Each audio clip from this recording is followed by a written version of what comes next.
Welcome back everybody, my name is Philip and today we will have a look at the photo editing software Luminar 2018.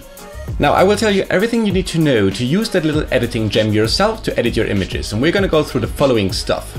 We're going to check out Luminar's interface and we're going to check out Luminar's adjustments and filters that are available for you just to edit your images away. From there we're going to go to the very specific layering system that there is in Luminar, and if you do not know what layers are, don't worry about it, I'm going to tell you in a moment. Otherwise, we're also going to talk about the presets that are available, and we're going to talk about examples that I have, well, where I have used Luminar to edit my own images so that you can get an idea as to what's possible using that editing software. And I would say let's just jump right in. I'm excited as usual, and check that out.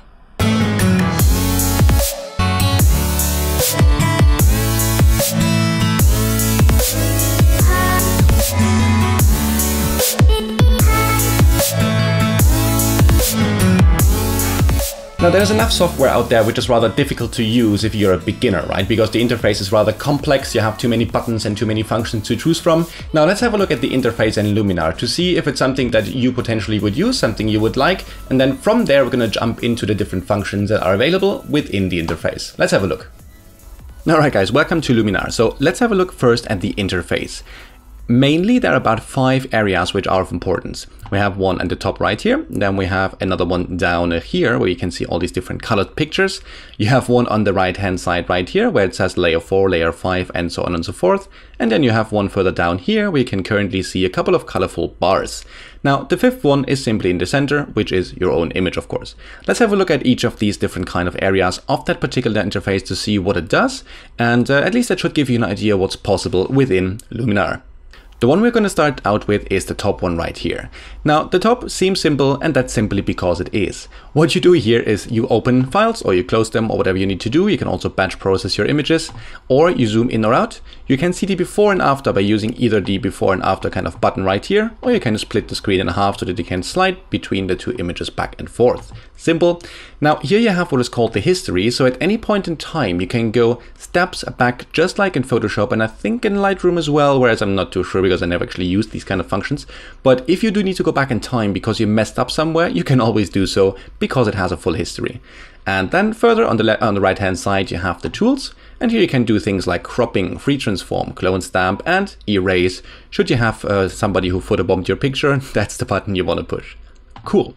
Here you have 2 buttons that are orange. That's simply because these are interface paths that you can switch off or on. For example, if I hit this button right here, then the interface panel, so the preset panel at the bottom will disappear. If I remove this one right here, then you will get rid of everything on the right hand side. Now, usually you kind of need these, so I'm just going to leave them on. And then if you feel like, you can straight away export your image to things like SmugMark 500px and stuff like that. The cool thing is you can also open this particular image after you have edited it in several other softwares. For instance, you can push it straight over to Photoshop if you wanted to, or to Lightroom, or to Photos, or whatever it is you might be using.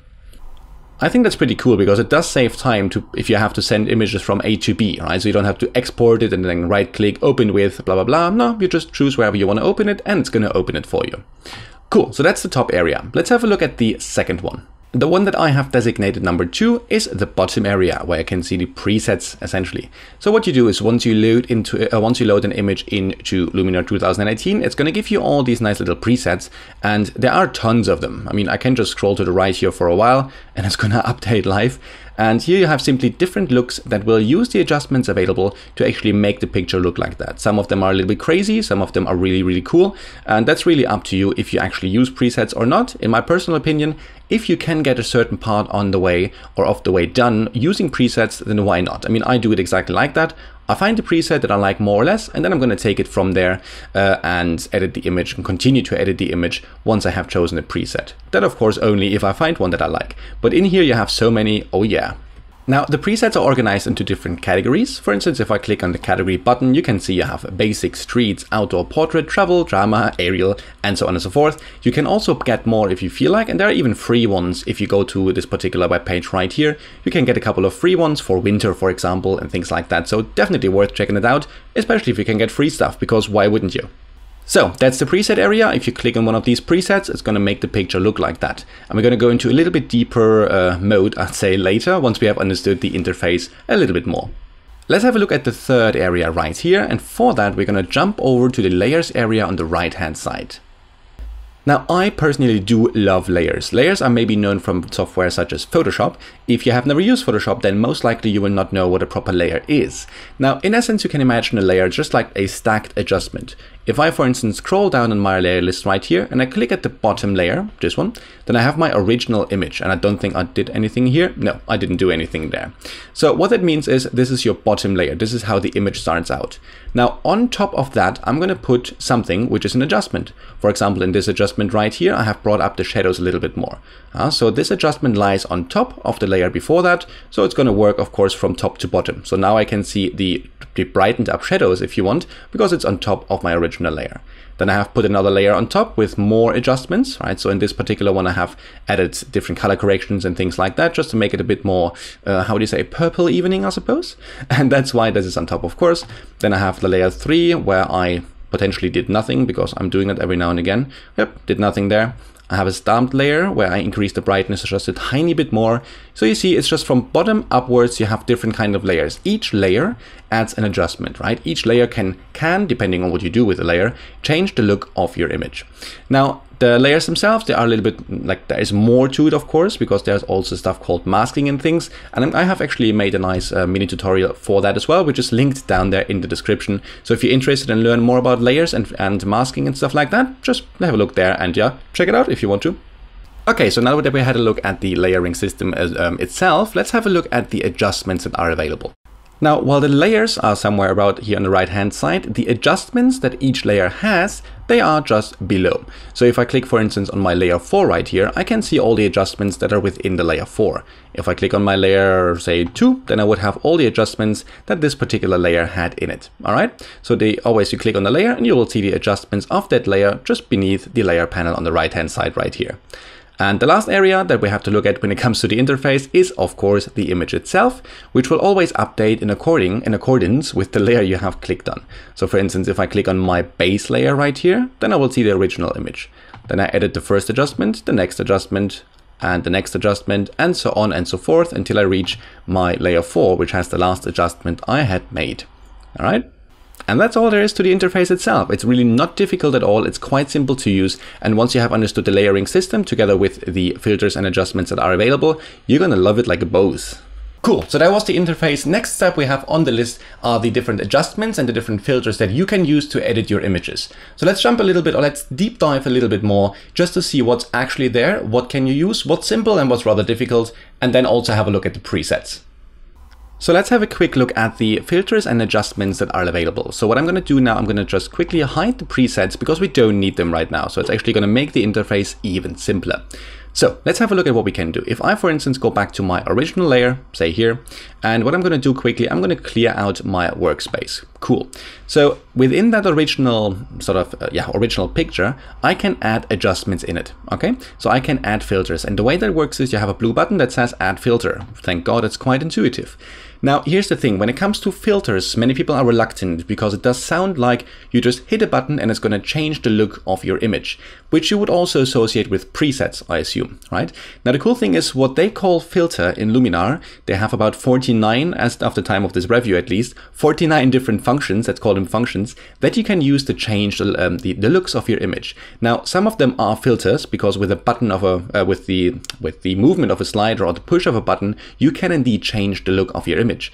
Many of those, however, are simple adjustments that you can also find in the exact same way in Photoshop, Lightroom, and many other editing softwares. So don't be disturbed by editing because you can only add filters. That can also say add function or add adjustment. It's very different. Like they have different things available within that particular setting where you click on add filter. Let's have a look what we have here. And actually, I'm going to ignore that because otherwise it might be a bit confusing.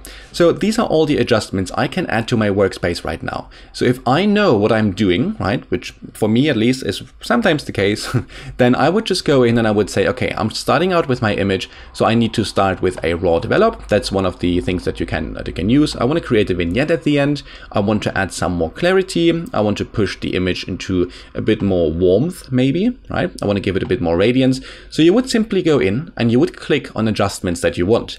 Clicking on an adjustment is just going to move it over to the workspace that you have, right? So right now I have all these adjustments one below the other. So you can see here's the develop one. Then below that I have the vignette that I had clicked on, clarity, warmth, image radiance, and so on and so forth. Now, it's very simple, and the cool thing is if you have no idea what all these different things do, you just hover over them, and it's going to give you an explanation of what it actually is on the left-hand side when you hover over it. So that's really cool for beginners that have no idea about editing, because you just come in here and it's going to tell you what each does. And I think it couldn't be any easier to understand what you're doing, right?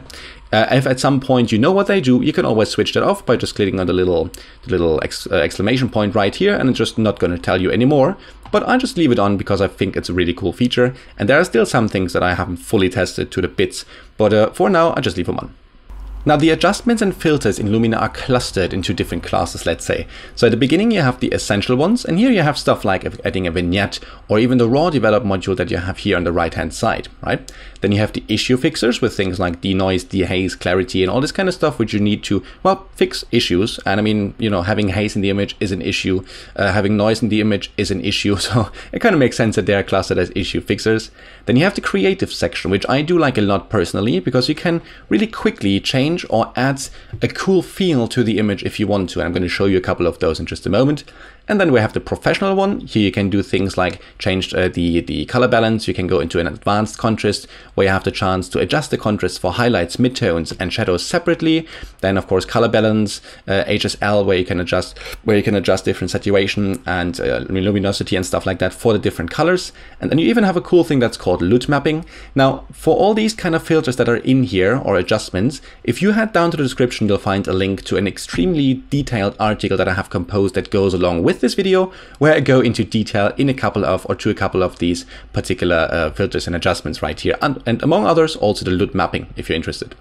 Now at the bottom you have the utilities, and here you can just do simple things like changing the exposure, changing the temperature, do a little bit of B-color toning and stuff like that. And remember, if you don't know what all this means, you just have to hover over it in order to get an explanation. Pretty awesome. Now, the filters that you can use, not the filters, the presets that you can use in this particular software are very much connected to all of these functions and filters that you have available. So let's, for instance, if I close that down, right, and I clear out my workspace again, clear workspace. So it's going to remove everything that I had just chosen from the list that was being moved over here. It's now being gone. So now I'm going to pick I'm going to get the presets back up, let's say, and now I can just simply click on a particular preset. Let's say Arial Awesomer. Cool. And it's going to add a bit more, it's going to brighten up the shadows a little bit, it's going to get more color into the image, stuff like that. So once I click on this particular preset, it's going to load in all the different adjustments and filters that you need in order to create this specific look. And that's pretty cool, because what that means as a beginner is you go in, you click on something that looks like something you like, and once you do, on the right hand side you check what you actually had to do to get to that specific look. And that's pretty simple, because step by step you will understand, even if you go in now and change certain things here, right? Step by step you'll understand what each slider does in the software, and it's pretty easy. Now from here you could take it further, and you can even add more things if you wanted to. So for example, let's just say I'm not happy the way this particular image looks. I can go to add filter, and I can, I don't know, denoise, let's say, right? So denoise will be added, and then I can denoise in color and luminosity if I need to. Now, that's maybe not necessary in this particular image, but just an example that you can always go in after finding a preset and changing the different settings and functions and filters that have been added to create that particular look. Now, I'm not going to go into each of the filters that are functions that is available, let's say, because it would take quite a while to go through 49 things that this particular software can do, at least from this particular menu right here. So instead, we're just going to continue and we're going to have a look at the layering system, because for now, we know there are layers and we know there are different kind of I have updates. And we know there are different kind of functions and filters that you can add to each of the layers, but how are they connected? So because I have like many different adjustments now down here, but I have only selected one layer. So are they all within that layer, or how does that work? So let's jump over to the layering system. Next up is the very interesting layering system that you might know from Photoshop if you have ever used it. If you don't, I'm going to explain in just a second. So let's have a look at the layering system that is available within Luminar 2018. For the purpose of the layers, I have actually created a new file, so I just dragged and dropped this particular image, which is the same scene, just different picture. And this time I'm going to explain the layering system. Now, the cool thing about the layering system is that it's quite advanced, I personally think at least. So let's have a look what that actually means. So remember, on the right hand side, on the top I have my layers, and at the bottom I have my adjustments. So far I have the base layer, which is my base image, and no adjustment because I haven't done anything. Now if I wanted to, I could now leave it at the base layer, right? I could go in and I can say add filters, and I'm going to add all the filters that I want. Or alternatively, if I don't want to pick by hand, I can just go to the clear workspace dropdown and I can say assemble a workspace for me. Let's say assemble me a professional workspace, and it's going to give me the raw develop, denoise, and all these kind of different functions. So I don't have to click on them by myself, which is kind of awesome. The cool thing is you can actually also have your own workspaces. So if you always use the same 5 functions, then you can just save them as a workspace and load them in the next time you open up Luminar if you want to. That way, that's definitely a way you can do it, and it's cool to personalize the particular Luminar experience for yourself. Cool, so let's just load the thing up just so we know. So now I have the raw develop, then I have denoise, saturation, vibrance, and all these kind of different functions which go up to dodge and burn. Interesting. So there's a lot now. So is that all in this particular base layer? And the answer is yes. So everything I do here, right? Everything that I do in this particular layer, every function that is in there is in this particular layer. So if I do a little bit of raw develop, and just as an example, I'm just going to do a couple of random things. Let's bring up the highlights a little bit. Let's bring the shadows up to something like that. Actually, let's bring the highlights down. Why not? Maybe like this. Okay.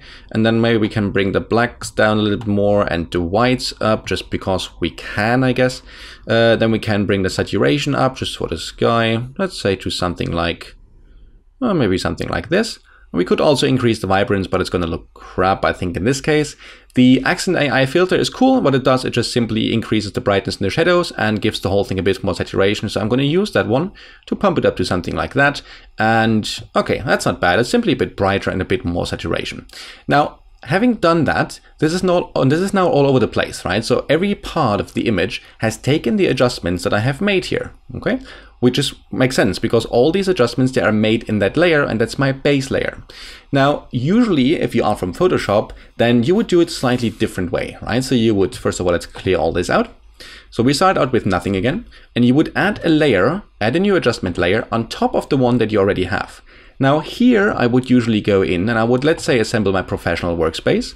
I would do the exact same things that I have done before, and this time I'm just going to cut it short. I'm just going to use the AI filter, show something like this, and then add a bit more saturation, something like that. I'm only looking into the sky right now because that's what I'm interested in.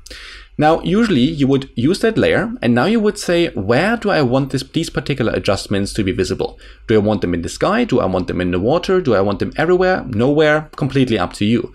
But usually in Photoshop, each of these adjustments would be a separate layer in itself, right? So the raw develop is not even something that you have there as easy. You would have to, go to the camera raw filter and stuff. But apart from that, usually you would have one, let's say you would have a curve. Curves, everybody knows curves.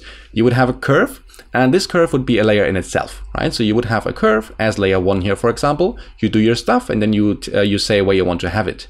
Now, if I would do the same here, I can say, okay, all the adjustments with all these functions that I have made here, right? So let's maybe add a tiny bit of vignette to the image as well, something like that, because we can, I guess.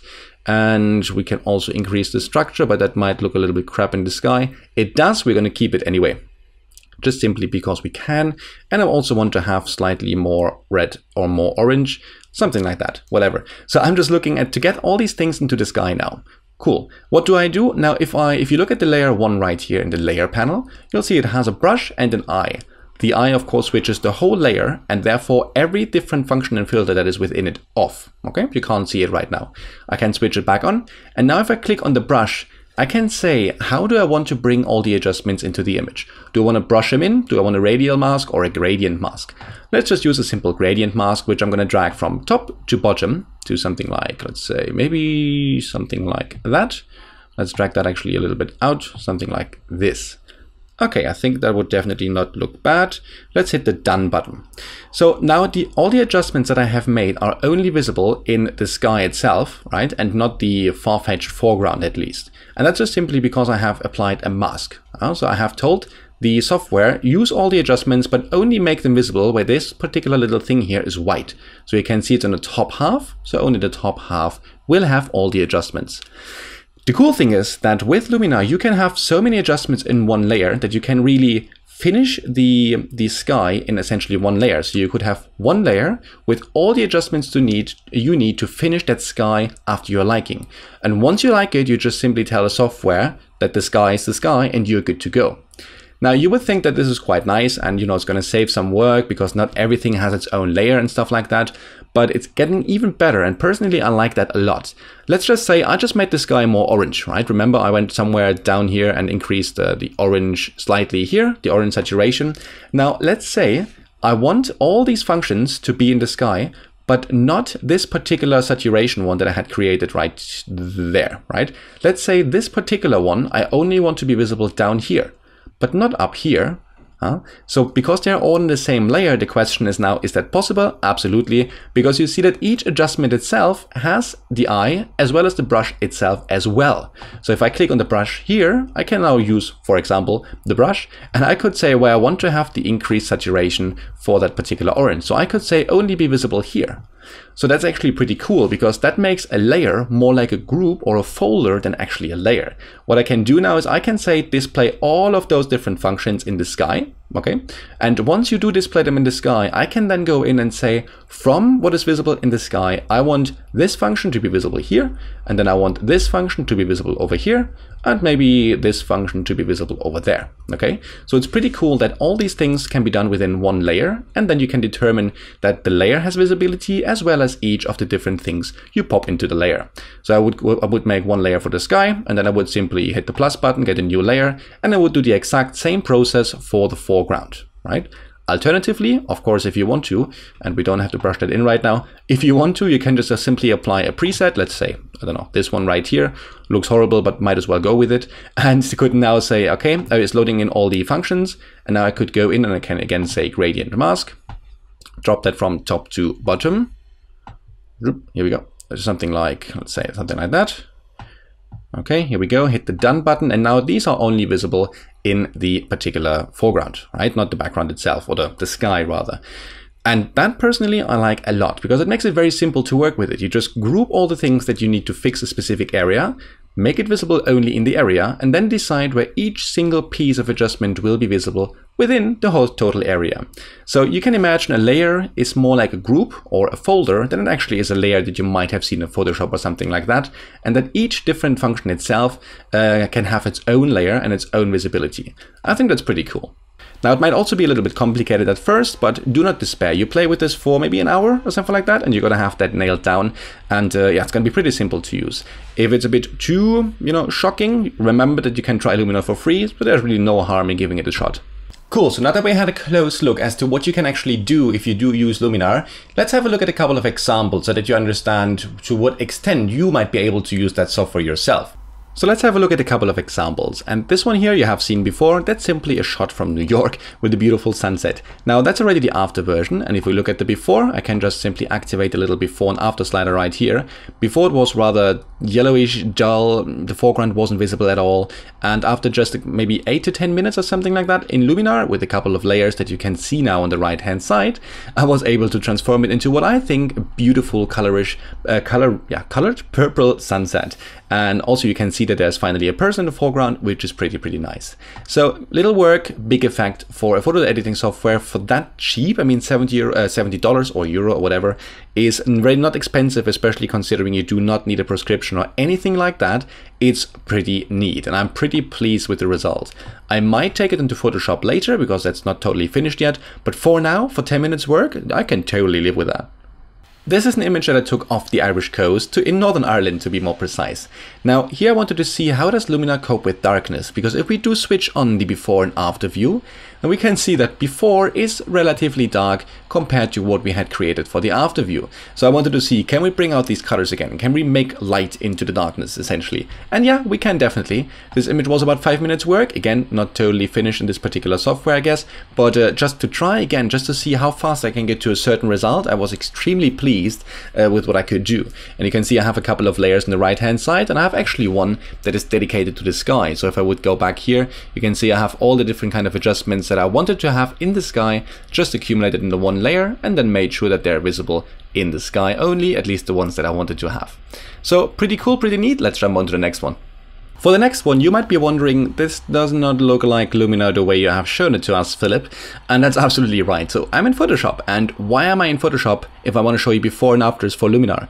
Now, the thing is, remember that I mentioned maybe at some point that usually I'm a Photoshop guy, right? I'm creating my HDRs, my HDR photos in an HDR software If you don't know what it is, check down the description, super tutorial.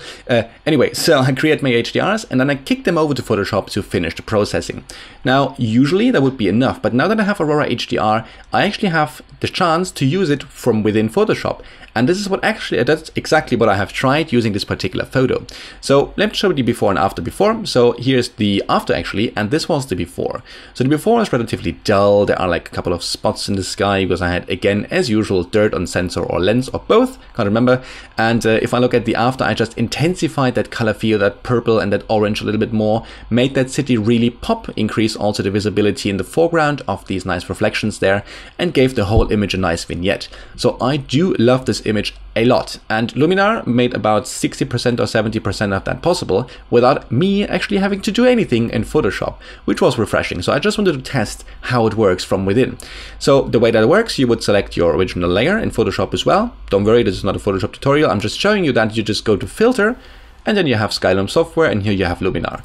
And if you click that button, whatever you have selected as a layer right here will be pushed over into Luminar, and you can use it as normal. And if you hit the apply button, then it's going to be imported back into Photoshop. And the same thing works for Lightroom and Photos and Aperture or whatever you might be using. So it's pretty nicely integrated into many other programs that you normally use to edit pictures. So just saying, this before and after is thanks to Luminar, even though there was a little bit of Photoshop involved. But yo, what can I say? I love Photoshop. So now that we had a close look at the software itself, we had a look at the interface, the adjustments, the filters, everything that is possibly there. And the question is now, for whom is Luminar? Is it something that only beginners should use? Is it something that, or where you need a little bit more experience for in order to actually get into it? And in my personal opinion, at least, and that's just me, of course, you have to make your own decision, but I think it's for both. It's for people that don't really have a clue how editing functions, simply due to the fact that the filters and presets that come with the software are quite genius. They're really beautiful. They're simply nice, right? And for beginners, that's perfect. You hit a button of a look you like, and either then, if you're interested, you take it further by editing each single adjustment, or you just leave it like that and export it, which is up to you. So beginner friendly, absolutely. Especially considering that if you hover over a certain adjustment, it always tells you exactly what it's going to do. So you can really just perfectly learn actually, if you use Luminar 2018.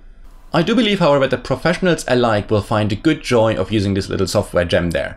For example, for me personally, I'm a Photoshop guy, as I mentioned before. So I mostly use Photoshop, and especially with HDR photography, I'm more a person of Aurora HDR and then Photoshop. So I use these softwares combined to create 95% of my own images. However, the cool thing is that you can get Luminar also as a plugin for Photoshop. So what I'm going to do more often now is to edit or start editing my picture in Aurora HDR 2018 just to get the HDR version. Then I'm going to pump it over into Photoshop, open up Luminar to do some more basic adjustments, and then bring it into Photoshop to finish the image up and see where else I want to take it, if I want to take it a more creative path maybe. Again, that's just me, and the cool thing is, if you want to make your own mind up about Luminar, you can try it for free for 2 weeks. So you just go to their website, scroll down a little bit, it's somewhere further down, where you have a link to try it for free, and you just try it for 2 weeks. If you like it, yo, it's 70 bucks, it's relatively cheap for an editing software nowadays, considering that you do not need a subscription or anything. You just buy it and it's yours forever, which is kind of nice. And also considering what it can do for you, I'm definitely convinced it's going to be integrated into my personal workflow a little bit more, and you can just give it a try for free if you want to. I hope you did like that quick review of Luminar 2019. If you have any questions, pop them down in the description below or in a comment, of course, in the blog. And other than that, well, let me know what you think. If you try the software out, let me know what you think. Let me know how it goes for you. And I shall see you the next time, which is soon. Other than that, if you did like the video, do not forget to hit the thumbs up button. And also, if you're new, do not forget to give it a subscribe. Do not forget to give it a sub in order to stay tuned for my weekly videos about photography and editing, especially when it comes to Photoshop, Luminar, HDR photography, and things around these kind of topics. I shall see you the next time, and happy editing. Bye!